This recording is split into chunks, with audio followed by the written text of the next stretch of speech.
Alhamdulillahi Rabbil Alamin. Mes honorables frères et sœurs, il ne faut pas venir pleurer quand pendant des années on a été dans l'insouciance quant à notre relation avec nos enfants et avec nous-mêmes. Quand pendant des années on a laissé les réseaux sociaux nous éduquer avant d'éduquer notre jeunesse et nos enfants particulièrement. Il ne faut pas venir pleurer quand on a laissé cette fitna entrer dans nos demeures sans essayer de la contrôler. Je parle des réseaux sociaux, sans aucun regard, sans aucun contrôle. On a laissé ces réseaux sociaux nous éduquer en pensant que c'était un bien. Et certes, dans les réseaux sociaux, sur Internet, il y a du bien. Mais le mal est destructeur. Il ne faudra pas venir pleurer. Il ne faut pas venir pleurer. Quand pendant des années, on a donné le mauvais exemple à nos enfants. Quand nos enfants essayaient de nous interpeller la mère et le père, eh bien non, les parents eux-mêmes, je ne parle même pas des enfants, et après on en parlera des plus jeunes, eux-mêmes étaient préoccupés à regarder je ne sais qui, pour ne pas citer de nom, en train de vivre sa soi-disant best life, belle vie, la meilleure des vies, tout simplement parce que elle dévoile sa vie ou il dévoile sa vie toute la journée, parce que la curiosité est un vilain défaut, la mauvaise curiosité. Et beaucoup ont compris que ça marchait, de jouer sur la curiosité des gens pour essayer d'attirer, avoir le maximum de personnes qui les suivent sur les réseaux sociaux. Ensuite, vous connaissez la procédure, vous connaissez le reste et la suite. Eh bien, en plus, ensuite, faire des placements de produits et gagner sa vie sur le dos des gens, sur le dos des curieux, sur le dos des gens qui ont une curiosité déplacée. Eh bien, faut pas s'étonner. Il ne faut pas venir pleurer quand tu as montré cet exemple à tes enfants. Le fait d'être sur les réseaux sociaux en train de suivre des gens qui dévoilent leur vie toute la journée. Un tel va faire ses courses au centre commercial. L'autre va changer les couches de son enfant. Waouh, super, très intéressant. L'autre a fait un brushing pendant que l'autre a acheté une voiture. Et toi, tu les suis avec amour, comme si tu suivais une série Netflix de 600 épisodes et tu es préoccupé par cela. Et tes enfants te voient. Et tu as oublié que tu étais al-qudwa, l'exemple pour tes enfants. Donc imagine-toi l'impact psychologique sur tes enfants. Faut pas venir pleurer après quand tes enfants, tu leur parles et tu dis j'ai pas le temps, laisse-moi, lâche-moi. Et parce que tu n'avais pas le temps pour eux, tu n'as pas rempli l'engagement que tu as pris quand tu t'es marié, quand tu as eu des enfants, à savoir, eh bien, éduquer et non pas seulement élever. Parce qu'on se trompe, on pense qu'élever c'est éduquer. Élever c'est nourrir tes enfants, c'est les habiller, c'est leur fournir un toit, c'est la base. Non, éduquer c'est plus profond. Éduquer c'est de leur accorder une éthique. Éduquer c'est de leur donner les outils pour pouvoir surmonter les épreuves de la vie. Éduquer c'est de leur donner l'importance du sens de la responsabilité. Éduquer c'est de leur apporter ici des outils pour avoir une certaine maturité. Éduquer c'est de leur inculquer le bon comportement et le respect. Éduquer c'est de leur rappeler l'importance de la discipline et des priorités de la vie. Et pour cela, eh bien il faut du temps. Et pour cela, il faut être un exemple. Et pour cela, il faut se préserver de certains réseaux sociaux et ne pas laisser les réseaux sociaux éduquer nos enfants. Vous savez qu'il y a une loi ici qui a été votée, qui va passer, où il est interdit. Qu'est-ce qu'elle dit la loi? Il sera interdit au moins de 15 ans. Alors on ne parle même pas de l'éthique du musulman, du religieux, du catholique, du juif, Là on parle simplement d'une loi qui a été mise en place parce que tout le monde, peu importe la confession, la couleur, l'âge, les convictions, se sont rendus compte que les réseaux sociaux, ça peut être une catastrophe. Ils vont aller plus loin que l'interdiction au moins de 13 ans. Interdiction au moins de 15 ans. Ici, de s'inscrire sur une plateforme, sur ces fameux réseaux sociaux qu'on connaît, TikTok et j'en passe, sans obtenir l'autorisation des parents. S'ils disent cela, c'est qu'ils se rendent compte que c'est une catastrophe. Faut pas venir pleurer quand ton enfant banalise la violence et peut-être même est violent envers toi. Mais est-ce que vous êtes conscient?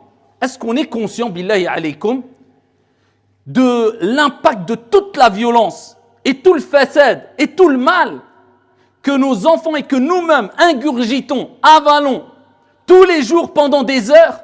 Vous savez qu'il y avait une époque, et je dis pas, j'ai pas 70 ans ou 80 ans, on a la quarantaine, mais on sait très bien qu'il y a juste 15 ans en arrière, eh bien, pour voir un acte de violence, fallait le voir entre guillemets physiquement.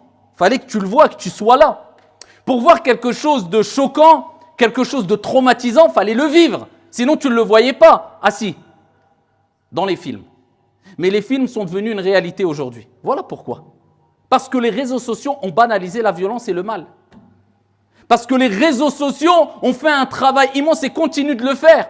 Mais aujourd'hui, ce que nous, on a vu pendant 10 ans dans notre vie ou 15 ans dans notre vie, ce qu'on a pu voir comme scène violente, comme chose mauvaise, comme chose haram, illicite, etc., manque de retenue, manque de... Eh bien, eux, ils le voient dans un laps de temps de 1 minute. Et ça défile, et tous les jours. Et ce n'est pas des films, ce n'est pas des séries, c'est la réalité. Ce qui se passe dans le monde entier, eh bien, eux, ils le voient. Et nous, on le voit. Et sans le savoir, on ne se rend pas compte que psychologiquement, l'impact est très violent. Parce qu'on banalise. À force de voir de la violence, ça te fait plus peur de voir des choses violentes. Donc, en fait, on monte d'un cran dans la violence. À force de voir des choses haram, illicites, des gens qui agissent, même quelquefois au nom de la religion, sans plus aucune éthique, homme ou femme, allez, vas-y que, et on se donne bonne conscience à coup de, tiens, j'ai fait une photo devant la Kaaba une fois dans l'année ou devant la mosquée, masha'Allah, mon frère, Allahu Akbar, Wallah, 2-3 mots pour embellir le comportement et les phrases, ça suffit. Et tu vois les jeunes, oh masha'Allah, t'as vu, non mais il est bien, elle est bien, regarde, elle a été à la Mecque. Ok, elle a été à la Mecque. La Mecque, elle transforme les gens. Parce que tu as été à la Mecque, ça y est, tu as une certification que tu vas aller au paradis, que tu es pieux, que tu es. Et alors, tu as été à la Mecque. Il y avait Abu Jahl qui habitait à la Mecque. Et alors, si tu as été à la Mecque, nous, on veut voir ton comportement dans la vie de tous les jours. Tu reflètes quoi? Man akthara min shay'in urifa bih. Celui qui a l'habitude d'avoir un comportement, de faire des choses, sera connu par cette chose-là. Cette personne est connue pourquoi? Pour vivre à la Mecque ou pour vivre en tant qu'influenceur ou influenceuse en train de détourner notre jeunesse de quoi? Des études. En leur vendant du rêve. Regarde, j'ai même pas le bac et moi je gagne des millions avec des placements de produits. Si tu veux une vie comme moi, suis-moi et tu vas réussir. Vous savez que ça, c'est pas des paroles en l'air. Ça, c'est des règles qu'ils ont. Hein. Et eux-mêmes le reconnaissent. Pour que les faibles d'esprit tombent dans le panneau. Ah ouais, regarde, mais c'est des gens malheureux, vous ne comprenez pas. Et on ne comprend pas encore que le bonheur, c'est un sentiment pas extérieur, intérieur. Ça, c'est de l'apparence, c'est des paillettes, c'est ce que tu veux. Le bonheur, c'est un sentiment intérieur. Extérieurement, ils sont heureux. Intérieurement, ils sont détruits. Intérieurement, ils sont dans la solitude. Intérieurement, ça va mal. Ce n'est pas possible que ces gens-là, en usant de l'abus de faiblesse, et d'ailleurs, beaucoup d'entre eux eh bien, sont poursuivis en justice et autres parce que c'était que de l'abus de faiblesse, dans la vente de produits, dans le mensonge, et des jeunes, ils se sont dit, attends, si un tel qui n'arrive même pas à aligner une phrase correcte, sans faire d'erreur de syntaxe, eh bien, elle arrive à être millionnaire, que je vais me casser la tête, moi, aller passer mon bac et aller faire 6 ans d'études pour médecin pour avoir 3-4 000 euros par mois. Voilà ce qu'ils ont mis dans la tête des jeunes. Eh bien, après, il ne faut pas venir pleurer quand on les laisse éduquer. Parce que toi, 8 ans, 9 ans, tu laisses ton enfant avec un smartphone et avec des réseaux, rentrer dans des réseaux sans aucun contrôle. Mais on va où? Et après, tu peux me dire, j'habite je ne sais où.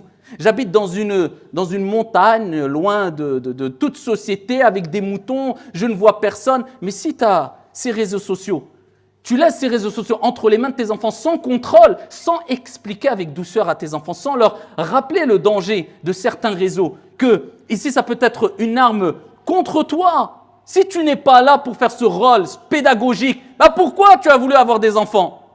Pourquoi tu t'es rajouté ce poids sur les épaules? Le jour de la résurrection, quand tu devras rendre des comptes sur tes enfants.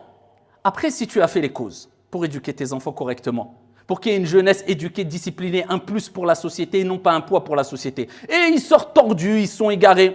Nuh alayhi salam, le prophète lui-même, son enfant a dérivé. Allah Azza wa Jalla a dit, il ne t'appartient pas, il nous appartient. Pourtant, c'est un prophète. La ghalab. Toi, tu as tiré ta responsabilité. Mais de me dire, j'ai tiré ma responsabilité, et tu vois le petit gosse, innocent, 7 ans, avec TikTok dans les mains, mais tu prends les gens pour des fous ou tu rigoles de qui? Tu rigoles de quoi? C'est quoi? Qu'est-ce qui t'arrive? Il te faut un psychologue, un psychiatre pour te rappeler les choses.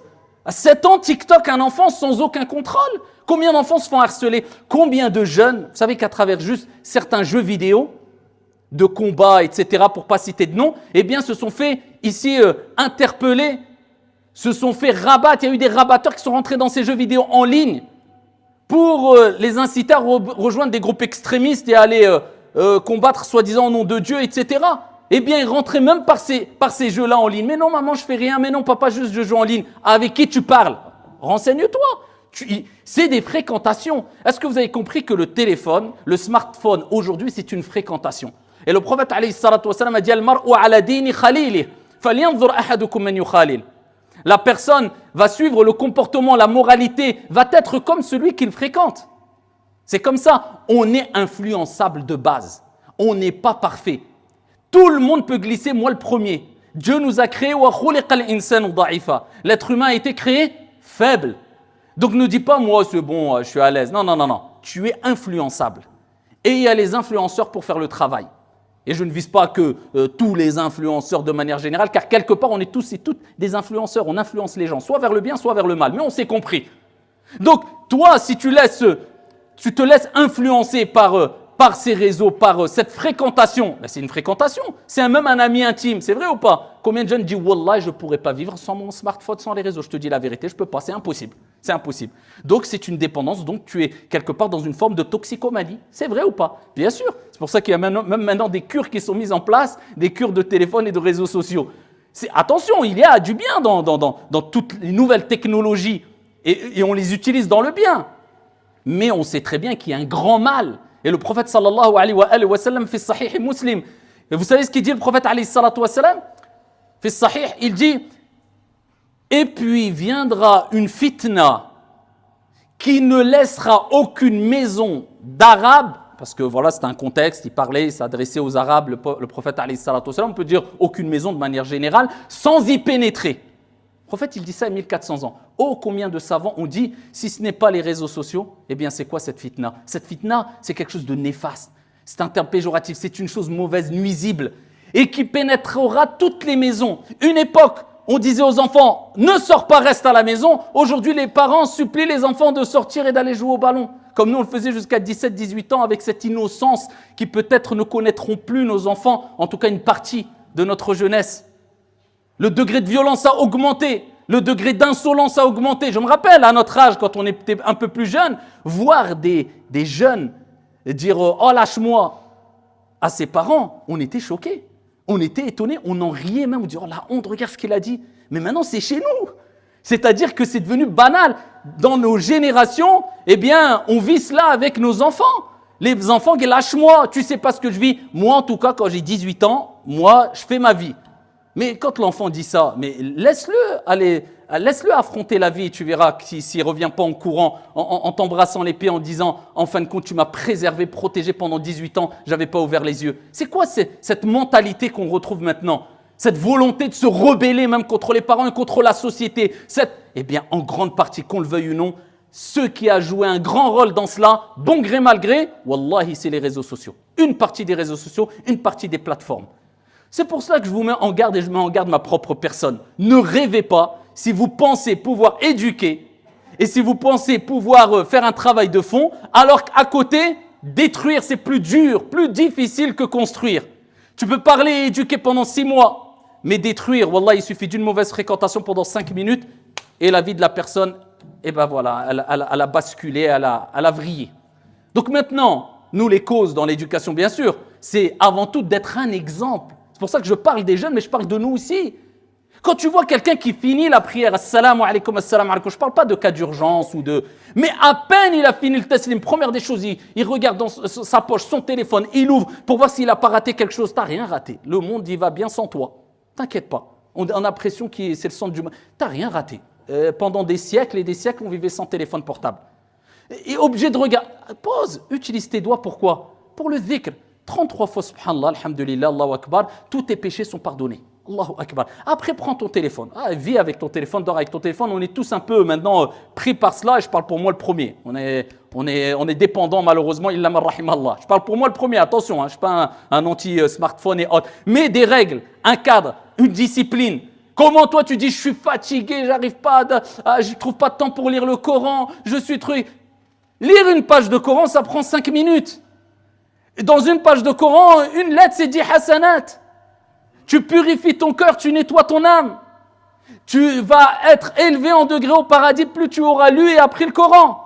5 minutes contre 2 heures de réseaux sociaux et tu dis j'ai pas le temps pour ma religion. Menteur, kadhab. J'ai pas le temps pour mes enfants. Menteur.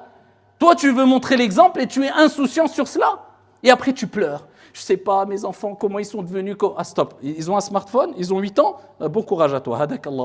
Vas-y, au suivant. C'est comme ça qu'il faut... Je vais quoi? Je vais apporter une solution miracle. On va apporter des solutions miracles. Tout le mal qu'on récolte, il faut savoir, Dieu n'est pas injuste. Dieu n'est pas inéquitable. C'est nous qui l'avons semé. C'est nous qui l'avons provoqué. C'est ce que nos mains ont provoqué. Ni plus, ni moins. Donc, Wallahi, je vous mets en garde, moi ainsi que mes frères, mes sœurs. Les jeunes, ne vous faites pas avoir par ces pseudo-personnes qui ont réussi leur vie et qui, en fin de compte, n'ont aucune vraie vie. Continuez vos études. Respectez. Ne vous faites pas avoir par la banalisation de la violence et de quelquefois l'obscénité que vous pouvez voir sur les réseaux sociaux. Ne laissez pas vos enfants sans cadre à un âge, je ne sais à quel âge, alors qu'il a des réseaux sociaux en disant « Oui, mais c'est le monde aujourd'hui, on n'a pas le choix. Vaut mieux de toute façon, on ne pourra pas faire sans. Il va connaître les réseaux sociaux. Donc, autant l'accompagner. Déjà, tu ne l'accompagnes pas, donc on continue dans ta logique. Vas-y, va avec lui à 8 ans dans des endroits illicites et laisse-lui boire un verre d'alcool. Dans tous les cas, il va un jour ou un autre, il verra dans un bar, il y a l'alcool. Donc, il va goûter, tu lui expliques, t'as vu, t'as goûté, mais c'est pas... Qu'est-ce que c'est que ce raisonnement? C'est quelqu'un d'innocent. C'est à toi quelque part de le façonner. Il est sous ta responsabilité. Il n'a pas la maturité pour comprendre les choses. Nous-mêmes, à cet âge-là, on sait très bien qu'on nous parlait, on disait mais qu'est-ce qu'il raconte? Ça rentrait par là, ça sortait par là. Aujourd'hui, quand tu as une certaine maturité, tu dis ah, ils avaient raison. Donc, accompagne-les pendant qu'ils sont dans cette période de faiblesse intellectuelle, psychologique, morale. Je ne dis pas d'arriver comme un bourrin et de pas... Non, la communication avec sagesse, expliquer, faire comprendre les choses, accompagner, mettre un cadre, c'est ce qui est demandé. C'est pas de faire n'importe quoi, n'importe comment. Et n'oubliez pas, le prophète sallallahu alayhi wa sallam, fait Sahih Muslim, qu'est-ce qu'il dit? Il n'y a pas un serviteur à qui Allah a confié une autorité. Et alors que celui-ci trahit ceux qui sont sous sa responsabilité ou sous son autorité, sans qu'Allah subhanahu wa ta'ala ne lui empêche d'entrer, ne lui interdise l'entrée au paradis. Rapporté par Muslim. Donc c'est une responsabilité, assume-la. Et avant d'éduquer, éduque-toi. Si tu veux, sois. Tu veux des enfants pieux, sois pieux. Jabir radiyallahu anhu wa arda disait que Allah subhanahu wa ta'ala fera de par sa clémence, sa miséricorde, et c'est lui Al-Rabb, Al-Murabbi, l'éducateur, c'est pour ça qu'on l'appelle Al-Rabb, c'est lui Al-Murabbi par excellence, c'est lui qui éduque. Donc si on veut une bonne éducation pour nous et pour nos enfants, ça commence par Ad-Du'a, demander à Allah subhanahu wa ta'ala, ne pas négliger de Du'a, et ensuite tu fais les causes. Et après, alhamdulillah. Ici, toi, quand tu as des enfants sous ta responsabilité, tu as des personnes sous ta responsabilité, et tu trahis ceux qui sont sous ta responsabilité, tu négliges, tu n'assumes pas comme il faut, eh bien le prophète alayhi salatu wa sallam dit Allah lui interdira l'entrée au paradis. C'est pas une mince affaire. Kullukum ra' wa kullukum mas'oulun an ra'iyyati. Tout le monde est responsable et vous serez tous interrogés sur vos responsabilités. Jabir disait eh bien Allah fera que l'enfant sera pieux si ses parents sont pieux. Donc quand les gens disent comment je fais, c'est quoi la solution? Pas de solution miracle. Sois éduqué, sois un exemple. Et ensuite Allah mettra l'effet dans ton éducation. Et invoque ton Seigneur tabaraka wa ta'ala, wallahu a'lam, walhamdulillahi rabbil alamin.